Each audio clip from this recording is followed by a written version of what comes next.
When did you kind of wake up to the fact that the world had changed? And the kids left. I think in the 70s, you know, with the women's revolution. I had a store that sold birds and bird supplies, and I felt that I needed to know accounting for my store.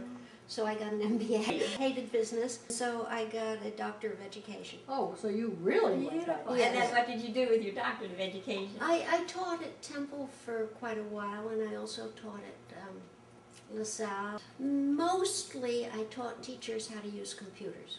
Great, hey, that's good. I was a housewife, a mother.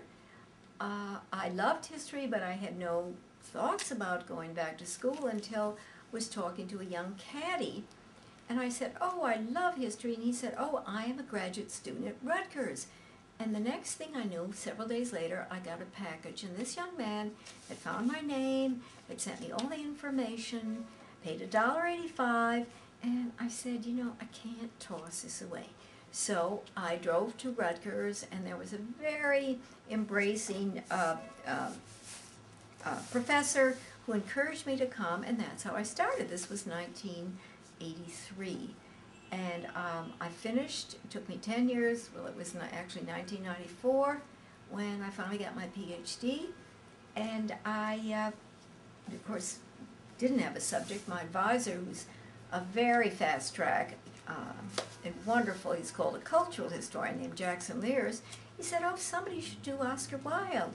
So that's how I got to be involved in Oscar Wilde's influence on America, which turned out to be very special. I got my PhD in English literature from Columbia. It was difficult to work full-time and to work on my thesis. Going to graduate school with 3 young children, it was a struggle.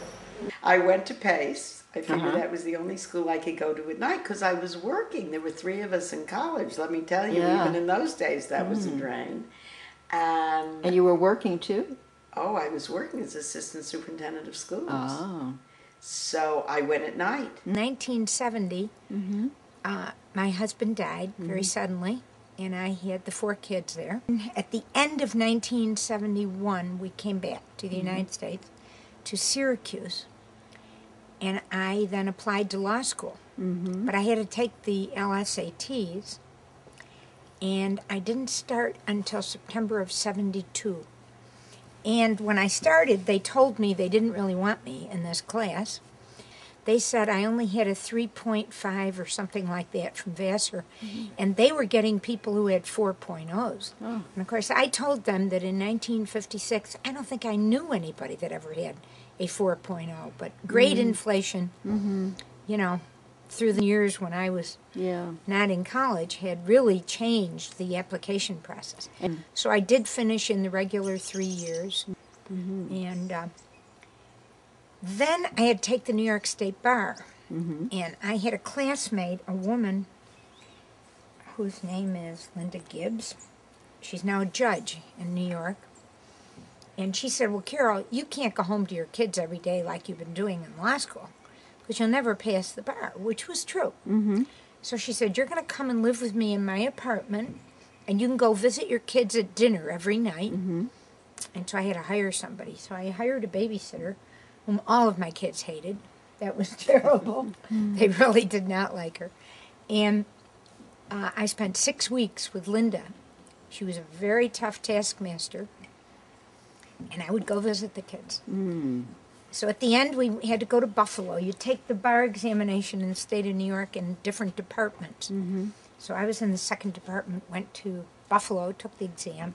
I decided to go back to college and get a degree in art.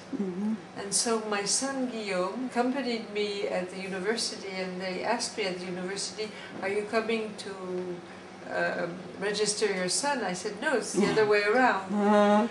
And I had 3 kids. I mean, I was doing this, I was single, and at that point, I had to get up at 5:30 in the morning to do my homework or whatever. It was worth it. I just loved it. How old were your kids when you did this? The oldest was 12, and Dee Dee was 3. And so it was good. We used to put our papers on the refrigerator. Well, what did you get? Right. And you were the one with the A's, right? You better believe it. I was very, very bashful about going back to school because my husband was saying there's an age for everything and you're too old. And those were the best years of my life because it was wonderful to be with youngsters, the age of my own children. Yes. I had the pride of getting good results and I was catching up on something I had missed. Even when I went back to school for a degree, it had to be at night. When you switched from the psychology into Bloomingdale's, what prompted you to switch? I'd always wanted to be in personnel, so I took some graduate courses while I was working at the Psych Corps.